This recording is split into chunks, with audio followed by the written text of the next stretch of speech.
So ఇవన్నిటి నేపథ్యంలో ఇది చాలా సున్నితమైన సమస్యను సున్నితంగా పరిష్కరించినాం.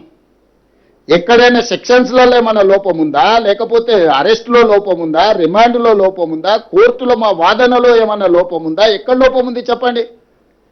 ఒక్కటే కేటీఆర్కు బండి సంజయ్కి ఏదో పంచాయతీ ఉంది, ఆ పంచాయతీని పిల్లల మీద పెట్టి కేటీఆర్ తీర్చుకోవాలనుకుంటే ఆర్ఎస్ ప్రవీణ్ ఉద్యోగం పోయింది కాబట్టి ఉద్యోగం లేక గాలికి తిరుగుతా నేనే విచారణ అధికారిని అని ఆయన ఇంకా భ్రమలలో ఉన్నట్టున్నాడు. ఆయన తీసేసిన తహసీల్దార్, ఆయనకి ఇది అర్థమైతలేదు.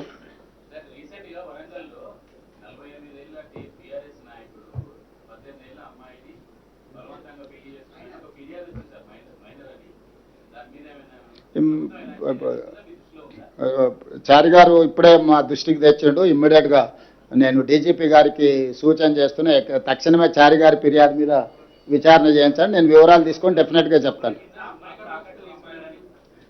అంటే నిజంగా డీటెయిల్స్ నా నోటీస్లోకి రాలేదు, నేను ఇమ్మీడియట్గా కనుక్కొని చర్యలు తీసుకుంటా. నాకు తెలియదు, ఉందేమో అని అంటున్నా. వాళ్ళిద్దరు, ఆయన బండి సంజయ్ అన్నాడు కదా ఏదో నిన్న, అంతకుముందు కేటీఆర్ అన్నాడు కదా, వాళ్ళిద్దరే రోడ్ల మీద తిట్టుకుంటారు. అదే చెప్పిన, నాకేం తెలియదు. వెంకటరాజే తెలియకల్లోడు కనుక్కోవడంలా.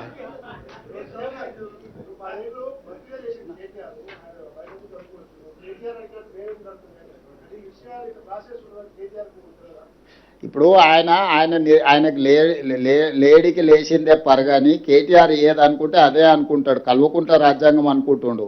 వాళ్ళ నాయన దిగిపోయి చాలా రోజులైంది, వాళ్ళ నాయన అర్థమై ఫామ్ హౌస్లో వండుకున్నాడని ఆయనకు అర్థమైతలేదు. ఈయన చెప్పింది నిజమైతే వాళ్ళ నాయన ఎందుకో స్టేట్మెంట్ ఇవ్వలేదు.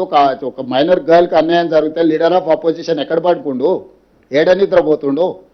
బయటకు వచ్చి మాట్లాడడానికి ఒకవేళ శక్తి లేకపోయినా ప్రెస్ నోట్ అయినా రిలీజ్ చేయాలి కదా. పార్టీ మీటింగ్లో పక్క పార్టీ వాడు వస్తేనో జగిత్యాల పోయేస్తాడు. కానీ ఇంత మేజర్ ఇన్సిడెంట్ రాష్ట్రంలో జరిగితే ప్రధాన ప్రతిపక్ష నాయకుడు ఎక్కడికి పోయిండు? స్పందించాడా? ఆయనకు బాధ్యత లేదా? మీరు ఎప్పుడన్నా అడిగినరా ప్రతిపక్ష నాయకుడు ఏం చేస్తున్నాడు? ఒక మైనర్ గర్ల్కి ఇంత అన్యాయం జరిగితే స్పందించాలి, ఆ బాధిత కుటుంబానికి అండగా నిలబడాలి ప్రతిపక్ష నాయకుడు. 10 ఏళ్ళు ముఖ్యమంత్రి ఉన్న చంద్రశేఖరరావు అధికారం ఉంటేనే బయటకు వస్తావా, లేకపోతే ఫామ్ హౌస్లో పండుకుంటావా అని ఎందుకు ఒక్కరన్నా మీరు అడగకపోతే? ఆయన కాదు, ఆయన తరఫున ఒకళ్ళతో పుచ్చుకున్న బంట్రోతులు ఉంది కదా, బంట్రోతులను అడగండి. మరి అది పరిస్థితి రాష్ట్రంలో ఉన్నది. తెలంగాణ రాష్ట్ర ప్రభుత్వము ఈ దేశానికే దిక్సూచిగా మారింది. 100 సంవత్సరాల నుంచి అపరిష్కృతంగా ఉన్న బలహీన వర్గాలలో బలంగా పాతుకుపోయిన అభద్రతా భావాన్ని మా ప్రభుత్వం తొలగించింది. తెలంగాణలో జనగణనతో పాటు కులగణన చేసి socio economic, education, employment, political and caste survey, సిపెక్ survey చేసి అన్ని వివరాలను ప్రజల ముందు ఉంచింది.